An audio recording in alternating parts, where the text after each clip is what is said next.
আমরা সচরাচর দেখি মানুষের মৃত্যুর পর তার দেহকে মাটির নিচে কবর দেওয়া হয়, না হয় শ্মশানে দাহ করা হয়। কিন্তু এই পৃথিবীতে এমন এক কবরস্থান রয়েছে যেখানে মৃতদেহকে মাটির উপরেই একটি স্বচ্ছ কাচের বাক্সে সংরক্ষণ করা হয়, যেন জীবিত মানুষ প্রতিদিন তাদের দেখতে পারে। আবার পৃথিবীর কোনো এক প্রান্তে এমন অদ্ভুত রীতিও রয়েছে যেখানে প্রতি বছর মৃত প্রিয়জনদের কফিন থেকে বের করে এনে তাদেরকে নতুন জামা কাপড় পরানো হয়, তাদের সাথে নাচ গান করা হয়, আবার ছবিও তোলা হয়। শুনতে অবিশ্বাস্য লাগছে বন্ধুরা, কিন্তু এটাই সত্যি।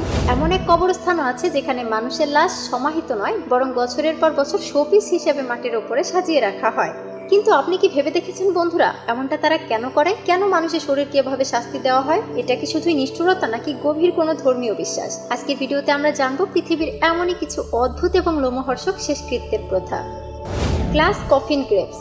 চীনের কিছু দুর্গম পাহাড়ি এলাকায় আজও এমন কিছু কবরস্থান রয়েছে যেখানে মৃত ব্যক্তিকে মাটির নিচে কবর দেওয়া হয় না। এখানে মৃতদেহগুলিকে রাখা হয় স্বচ্ছ কাচের কফিনের ভেতর, যাতে মৃত্যুর পরও তাদের মুখমণ্ডল পৃথিবী থেকে বিচ্ছিন্ন না হয়ে যায়।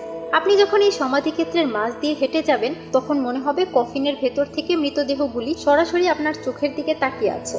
এই অদ্ভুত প্রথার পেছনে লুকিয়ে আছে এক গভীর বিশ্বাস। স্থানীয়দের ধারণা, যতক্ষণ মৃতদেহটি মানুষের চোখের সামনে থাকবে ততক্ষণ মৃতের আত্মা শান্তিতে থাকবে। কফিনের ভেতরে মৃতদেহের চামড়ার রং ধীরে ধীরে বদলাতে থাকে, মুখমণ্ডল কুঁকড়ে যায় এবং চোখের কোটরগুলি গর্তের ভেতরে ঢুকে যায়। আর এই সমস্ত বিভীষিকাময় দৃশ্য কাচের পর্দার উপাস থেকে একদম পরিষ্কার দেখা যায়। এখানে জীবিত এবং মৃতের মাঝখানে ব্যবধান তৈরি করে আছে শুধু একটি পাতলা কাচের দেয়াল।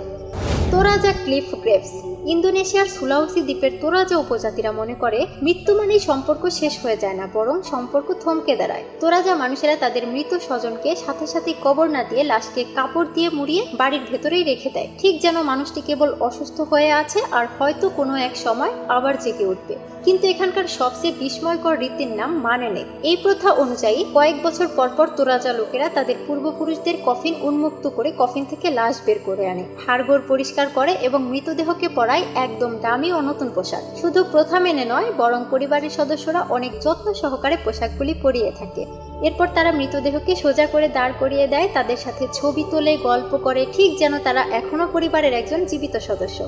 এই অদ্ভুত রীতির পর মৃতদেহগুলিকে পুনরায় কফিনে রাখা হয়। এরপর সেই কফিনগুলি রেখে দেওয়া হয় পাহাড়ের গুহায়। স্থানীয়রা মনে করে এই রীতি পালনে কোনো প্রকার ভুল হলে পূর্বপুরুষদের আত্মা রেগে যেতে পারে, আর তার প্রভাবে ফসল নষ্ট হওয়া থেকে শুরু করে রোগবালাই, এমনকি বাড়ির ভেতরেও নেমে আসতে পারে মহাবিপদ। হ্যাঙ্গিং কফিন অফ সাদাগা। ফিলিপাইনের সাদাগা পর্বতমালায় যখন আপনি উপরের দিকে তাকাবেন, তখন কেবল পাহাড়ি চোখে পড়বে না, বরং বাতাসে দুলতে থাকা অসংখ্য মৃত মানুষের দেহ আপনার নজরে আসবে। কি বিশ্বাস হচ্ছে না? এখানে মৃতদেহকে মাটির নিচে সমাহিত না করে খাড়া পাহাড়ের গায়ে ঝুলিয়ে রাখা হয়। এই অদ্ভুত প্রথাটি হ্যাঙ্গিং কফিনস বা ঝুলন্ত কফিন নামেই পরিচিত। স্থানীয় ইগোর উপজাতিরা বিশ্বাস করেন যে মৃতদেহকে যত উপরে রাখা হবে, তার আত্মা তত দ্রুত স্বর্গের কাছাকাছি পৌঁছাতে পারবে। আর ঠিক এই কারণেই মৃতদেহগুলিকে পাহাড়ের খাঁজে ঝুলিয়ে দেওয়া হয়। অবাক করা বিষয় হলো, এখানকার বয়স্ক মানুষেরা মৃত্যুর আগেই নিজেদের কফিন নিজেরাই তৈরি করে রাখেন। তবে সবচেয়ে শিউরে ওঠার মতো ব্যাপার হলো, এই কফিনগুলি আকারে অত্যন্ত ছোট। মৃতদেহকে রীতিমতো জোর খাটিয়ে দুমড়ে মুচড়ে এই ছোট বাক্সে ঢোকানো হয়। এমনকি অনেক সময় হাড় ভাঙার মতো মর শব্দও শোনা যায়। আজও সেই খাড়া পাহাড় বা ক্লিফের নিচে ছড়িয়ে ছিটিয়ে থাকা অসংখ্য মানুষের হাড়গোড় দেখতে পাওয়া যায়, যেন পাহাড় নিজেই সেই মৃতদেহকে প্রত্যাখ্যান করেছে। চাওচিলা সিমেট্রি।